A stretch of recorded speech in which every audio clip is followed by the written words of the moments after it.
পুৰস্কাৰ বিতৰণ কাৰ্যসূচীলৈ আগবাঢ়ি যাব বিচাৰিছোঁ। জয়তে মই সকলো প্ৰতিযোগীকে আমাৰ তৰফৰ পৰা আন্তৰিক শুভেচ্ছা আৰু শুভকামনা জনাইছোঁ। যিসকলে আজি পুৰস্কাৰ পাবলৈ সক্ষম হ'ল তেখেতলোককো আমি শুভেচ্ছা জনাইছোঁ। যিসকলে অংশগ্ৰহণ কৰি পুৰস্কাৰ নাপালে যদিও আমাক অংশগ্ৰহণ কৰি কিতাপ কৰিলে সেইসকললৈ আমাৰ তৰফৰ পৰা শুভেচ্ছা আৰু শুভকামনা জনাইছোঁ। এই ঐতিহাসিক মাহমৰা সমষ্টি ভঙালী পুখুৰী পঞ্চায়তৰ আমাৰ যি আজি বৰশী প্ৰতিযোগিতা আয়োজন কৰা হৈছিল, এই বৰশী প্ৰতিযোগিতা চৰাইদেউ ফিচিং ছ'চাইটি আৰু আমাৰ বৰবিল অমৃত সৰোবৰ মৎস্য পালন যি সমিতি আছে, এই সমিতিৰ তত্বাৱধানত আমি দিনজোৰা কাৰ্যসূচীৰে আমি এই অনুষ্ঠান কৰিছিলোঁ। অতি সৌভাগ্যৱান আমি এই অনুষ্ঠান দিনজোৰা কাৰ্যসূচীৰে পুৱা 9:30 বজাৰ পৰা আৰম্ভ কৰি আমি বিয়লি 3 বজাত এই অনুষ্ঠান সামৰণি পৰিছিল।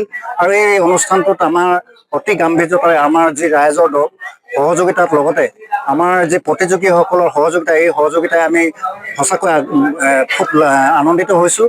আৰু অনাগত দিনতো আমি এনেধৰণৰ অনুষ্ঠানে আমাৰ যিসকল প্ৰতিযোগী আছে এইসকলক যাতে আমি স্কিল কৰাব পাৰোঁ, এই কথাও আমি চিন্তা চৰ্চা কৰিছোঁ।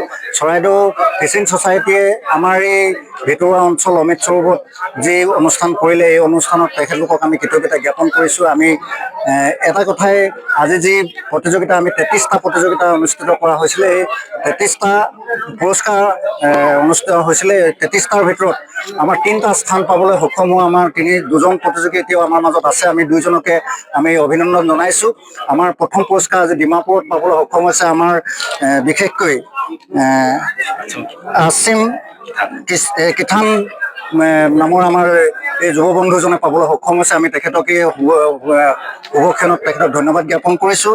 আৰু আমাৰ তৃতীয় পুৰস্কাৰ ডিমাপুৰতে পাইছে ৰাধিকা বুলি, আমাৰ ৰাধিকা বাইদেৱে পাইছে, তেখেতো আমাৰ মাজত আছে। আমি তেখেতকো আমি অভিনন্দন জনাইছোঁ। আৰু অনাগত দিনত তেখেতলোকে অসমৰ প্ৰতি থকা সহযোগিতাই আমি এনেধৰণৰ বৰশী প্ৰতিযোগিতা আৰু অধিক আগবঢ়াই লৈ যাব পাৰিম বুলি আমি আশা কামনা কৰিছোঁ। আৰু বিশেষকৈ ইয়াতে আমাৰ দ্বিতীয় পুৰস্কাৰ যিটো আমাৰ চৰাইদেউ জিলা সোণাৰী অঞ্চলৰ ভাৰ্গৱ বৰুৱা নামৰ এজন ব্যক্তি পাবলৈ সক্ষম হৈছে, যুৱ বন্ধু এজনে। আৰু আজি প্ৰায় ইয়াত 300 অধিক প্ৰতিযোগী অংশগ্ৰহণ কৰা এই প্ৰতিযোগিতাত প্ৰায় আমাৰ 33টা যি পুৰস্কাৰ আছিল, 33টা সকলো আমি আজি খুব সুন্দৰভাৱে একেবাৰে শেষলৈকে আমি বিতৰণ কৰিছোঁ। আৰু আমি যিসকলে ইয়াত প্ৰতিযোগিতাত অংশগ্ৰহণ কৰিলে কিন্তু পুৰস্কাৰপ্ৰাপ্ত হ'বলৈ সক্ষম নহ'ল, তেখেতলোকে যি অংশগ্ৰহণ কৰি আমাক কৃতাৰ্থ কৰিল, তেখেতলোকলৈকো আমি ধন্যবাদ জ্ঞাপন কৰিছোঁ। চৰাইদেউ ফিচিং ছ'চাইটিৰ যি গ্ৰুপ আছে, গ্ৰুপটোক আমি আমাৰ তৰফৰ পৰা আন্তৰিক শুভেচ্ছা শুভকামনা জনাইছোঁ। আজি এই অনুষ্ঠানত মাননীয় অসম চৰকাৰৰ মন্ত্ৰী মাহমৰা সমষ্টিৰ জনপ্ৰিয় বিধায়ক ডাঙৰীয়াই শুভ উদ্বোধন কৰা কাৰ্যসূচীটোত আমি আমাৰ সংগীত জগতৰ অন্যতম নক্ষত্ৰ শ্ৰদ্ধাৰ জুবিন গাৰ্গৰ শ্ৰদ্ধাঞ্জলি অনুষ্ঠানেৰে আমি আৰম্ভ কৰা অনুষ্ঠান আমাৰ এই সময়লৈকে খুব সুন্দৰভাৱে খুব ৰাইজৰ সহযোগিতাৰে যি ৰাইজও খুব উৎফুল্লিত হৈছে। এইটো কাৰণে আমি প্ৰথমবাৰৰ কাৰণে আমি যি আমাৰ চৰাইদেউ জিলাৰ আমাৰ ভঙালী পুখুৰী পঞ্চায়তৰ এই বৰবিলত অনুষ্ঠিত কৰিবলৈ পাই আমি নিজকে খুব কৃতিত্ব হৈছোঁ। আৰু আশা প্ৰকাশ কৰিছোঁ এই অনুষ্ঠানৰ যোগেদি আগন্তুক দিনত বৰশী প্ৰতিযোগিতাৰ প্ৰতি যিটো মানুহৰ দায়বদ্ধতা, সেইটো আৰু অধিক সুদৃঢ় কৰিব, এইটো আমি কামনা কৰিছোঁ।